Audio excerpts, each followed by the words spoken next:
hati-hati jangan sampai ada dulu.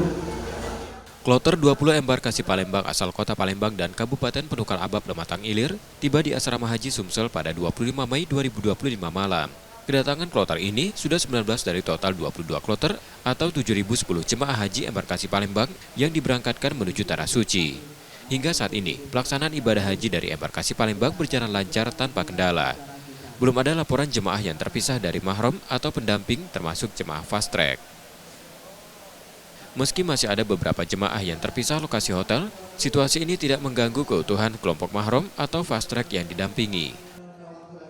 Di tahun ini kan kita tahu bahwa penempatan jemaah haji di Mekah itu di hotel-hotel itu berbasis syarikah gitu ya, sehingga ada beberapa jemaah, ada beberapa kloter yang memang tidak berada di satu hotel atau di satu wilayah. Tapi semua itu alhamdulillah bisa diatasi.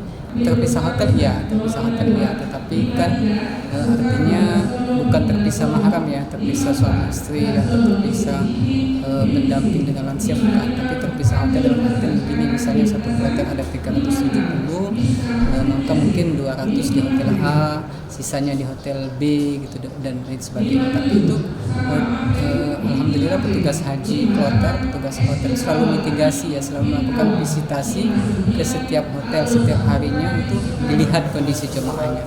Alhamdulillah dalam keadaan baik. Untuk jemaah lansia dengan pendampingnya tidak ada yang terpisah, Pak? Alhamdulillah tidak ada yang terpisah. Pelaksanaan haji tahun ini menggunakan sejumlah syarikah-syarikah, mitra resmi pemerintah Arab Saudi yang bertugas memberikan layanan pada jemaah di Tanah Suci. Sistem ini sebelumnya membuat jemaah yang terpisah dari mahram atau pendamping, terutama karena penggunaan lebih dari satu syarikah pada tahun-tahun sebelumnya. Muhammad Reza Pahlevi, Kompas TV, Palembang, Sumatera Selatan.